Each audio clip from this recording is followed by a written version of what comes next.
बंगाल, असम और चुनावग्रस्त अन्य राज्यों को बधाई। बधाई क्योंकि आपके यहां कोरोना दम तोड़ चुका है और बेरोजगारी अपनी अंतिम सांसें गिन रही है। हम बात करेंगे बंगाल की और बेरोजगारी की। तो जैसा कि मैंने बताया था, अन्य चुनावी राज्यों की तरह बंगाल में भी जो बेरोजगारी है वो अंतिम सांसें गिन रही है। बस बंगाल के वोटर्स को एक अंतिम लात मारनी है बेरोजगारी पर। और ये अंतिम लात वो कैसे मार सकते हैं, ये बता रहे हैं हमारे देश के गृह मंत्री अमित शाह। कि रोजगारी अगर यहाँ के युवा को चाहिए तो मोदी जी के नेतृत्व में एनडीए की सरकार बनाइए। आज सुनके प्रत्याशी को आपका आशीर्वाद दीजिए। 2014 में पूरे देश ने, उसके बाद उत्तर प्रदेश ने, फिर बिहार ने और कई अन्य राज्यों ने मोदी जी पर विश्वास किया और मृत प्राय बेरोजगारी को अंतिम लात मारा। लेकिन उन्हें हासिल क्या हुआ ये देखिए। उत्तर प्रदेश, यहां पर जो बेरोजगार हैं वो आत्महत्या कर रहे हैं।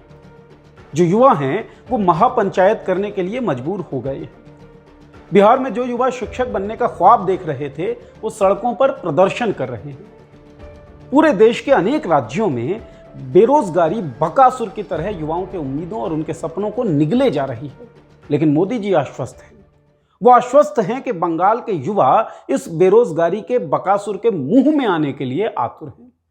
तभी तो वो कह रहे हैं, अब दीदी को बंगाल के युवाओं के भविष्य के साथ नहीं खेलने दिया जाएगा। 2014 के बाद से लगातार बढ़ते बेरोजगारी के आंकड़े, 2014 के बाद से लगातार होने वाले विधानसभा चुनावों में बेरोजगारी का जिक्र और इन तमाम चुनावों में मिली बीजेपी को जीत, इसे देखकर हम थोड़ा हैरान हुए। हैरान इसलिए कि युवाओं को बीजेपी से दिक्कत थी कि बीजेपी रोजगार मुहैया नहीं करवा पाई, जिसका वादा उन्होंने 2014 से पहले किया था। लेकिन ये आक्रोश चुनाव में असर नहीं डाल पाया।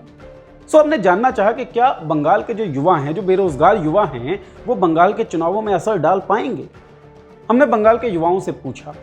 वे 75 लाख रोजगार देने का वादा कर रही है बीजेपी, जैसा कि मीडिया रिपोर्ट्स में आया था दिसंबर 2020 में।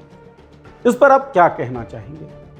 बंगाल के युवा जो कि एसएससी जीडी 2018 के तहत ज्वाइनिंग की मांग को लेकर दिल्ली में भटक रहे हैं सड़कों पर, उन्होंने जो कहा वो सुनिए। चुनाव के पहले अगर बेरोजगारी दूरी नहीं होगा तो चुनाव के बाद बेरोजगारी दूरी होगा, इसकी क्या गारंटी है? युवाओं ने तो रोजगार ना मिलने की स्थिति में बीजेपी के खिलाफ कैंपेनिंग करने की बात भी हमसे कही।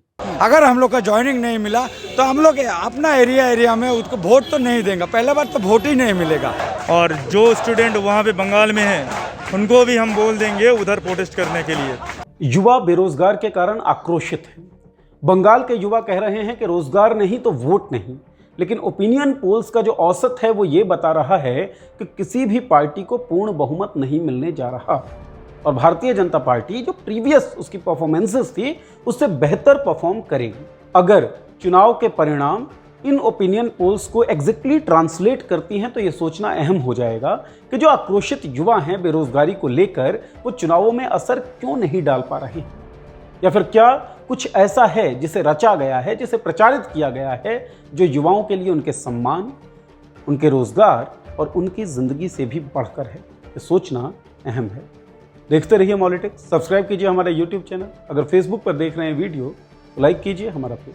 शुक्रिया।